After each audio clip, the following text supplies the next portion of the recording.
Good afternoon, my ladies and my gents.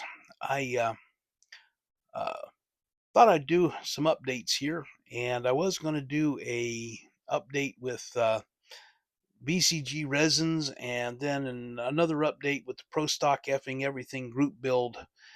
And I started noticing that was getting just a little bit too long for all one video, so I'm kind of scrapping that whole idea and starting anew.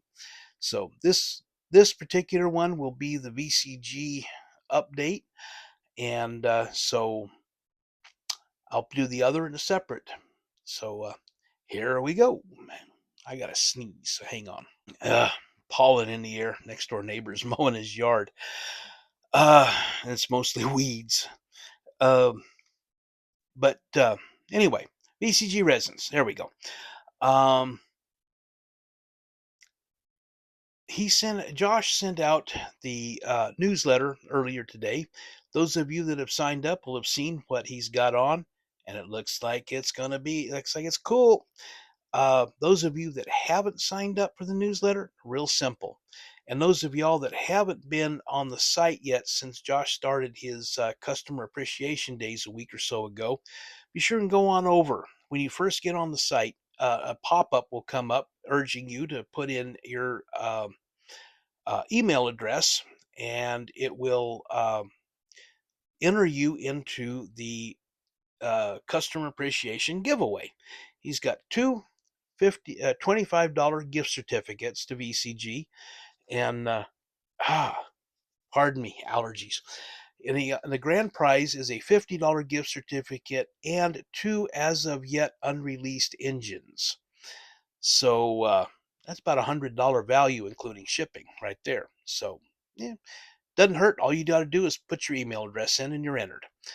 Um, when you do go on and get that done, scroll on down to the bottom of the home screen there, and you'll come across where it says to sign up for the newsletter. You put your first last name in and your email address. All it is. No obligation, no cost. And you'll get an email once a month, usually toward the end of the month, talking about what's going to be coming up in the next month. Uh, Usually new products being introduced, news about things like maybe what's going to be maybe a show that Josh is going to be going to or something. Anything for extra, basically news about what's going on. And maybe once or twice a month when he does introduce something new or has a big restock, he'll shoot you an email, and he's not going to spam you. When you do go shopping, you're going to find some stuff that are out of stock, and you'll have a space there that says, uh, sign me up for alerts or however it's worded. You put your email address in there and click enter or whatever, and it will. And when he does get those restocked and the information gets into his computer, it'll shoot you out an email. The product that you're interested in has been restocked. Go check it out. So yeah, and but anyway, back to the newsletter today. Some of the stuff that he has got coming out. He got a swamp cooler type thing that you put some ice in. I don't know if it's for a car or for a shop. It looks like it sits on the floor, maybe footwell, passenger side. I don't know. It looks more like it's something for a shop rather than for a car, but I don't know. I suppose you could use it. But it still looks pretty cool. He also has a set of those barrel torpedo type swamp coolers that were on the old classic cars, where it hangs out the passenger window, and you fill it up you put some water in it, and the air goes into it, and it evaporates the air and shoots the cool air into your car. It's a swamp cooler, basically. Instead of being on your house, it's for your car. He's got a set of three. I think that's $6. Um, he's got a set of, for you Mopar guys, a set of gas caps, RT gas caps. You do have to drill a hole in the body for it to fit in, and he's got some details on there how the best way to do that. So But let's see. Yeah, and then he's got the big thing. He's come back with the small block Ford. Yay! I've been looking forward to this. So anyway, he's got two versions. One is your standard, basically a stock small block Ford, and the other is what he's calling his super deluxe.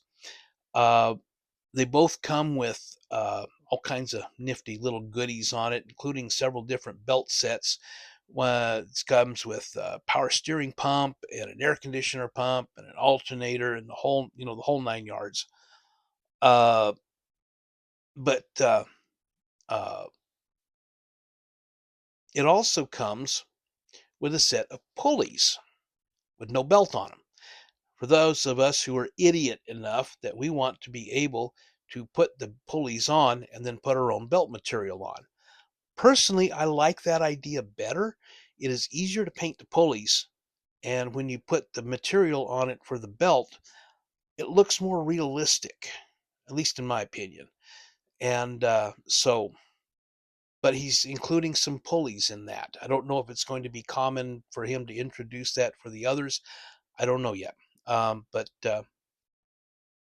anyway, glad to see that happen. I thought I had an email visit with him a while back, what, last year sometime? Excuse me, and talked about that. And he was thinking about doing that. So you've got a choice on this one. The stock engine is 22. The Super Deluxe is 26. Um, Now we do have a thing about the tires. If you go over to the very end, it says wheels, tires, whatever. I think it's wheels. A lot of the tires are out of stock and have been for a while. Uh, Josh uh, has had a problem with the dedicated tire printing machine, and he was going to get it, I don't know, replaced or repaired right after the Independence Day holiday. But with the problems that he had with vacation and trying to get back home after that, that was a whole saga in and of itself.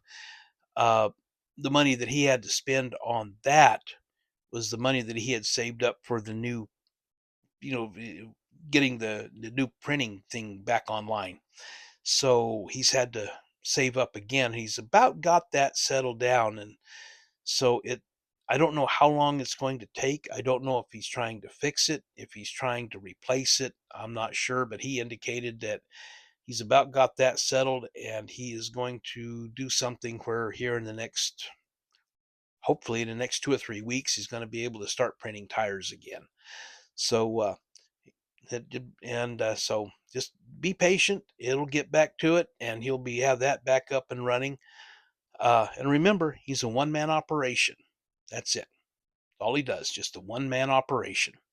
So, and he does all of that stuff where he takes all of it out, off the support trees and everything. And so, yeah, it's a it's really pretty good. So, but have some patience.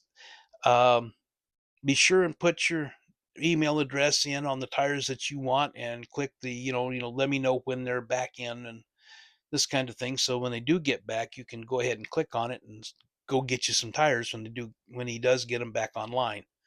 So yeah, have some patience and everything will be great. Uh, I do have one question before I leave this and go off onto the other. Um, I had a problem. I had found this really pretty purple at Hobby Lobby. This stuff here. It's iron lac, Ironlak. Real pretty. I mean, it's a beautiful color, but it came out pebbly. I mean, really rough. So trying to figure out how I could smooth it down with sandpaper and get it to where, yeah, I could put some gloss on it because it is a flat. And I wound up, it's going to be more than what I want to do, and it's going to kind of clogged up some of the detail and everything. And basically want to remove the paint. It is dry acrylic now. It's acrylic paint that's dried. Okay, we'll get that. Um, Anybody have any real good suggestions on how to do it? Right now, I've got it in a bath of this stuff, Super Clean, which works really well on chrome, and it is kind of sort of slowly eating a little bit at the paint. Um, I tried using the Tamiya acrylic thinner, and it did next to nothing, just almost nothing. All it did was rub off a little bit on the paper towel. So, but if anybody has any good ideas, please drop them down in the comments down below. And but anyway, I'm going to go ahead and end this one up, and we'll get back to it. And I'll get the others posted up on a separate video for the Pro Stock Effing Everything group build. So anyway, for now, B Tex signing out.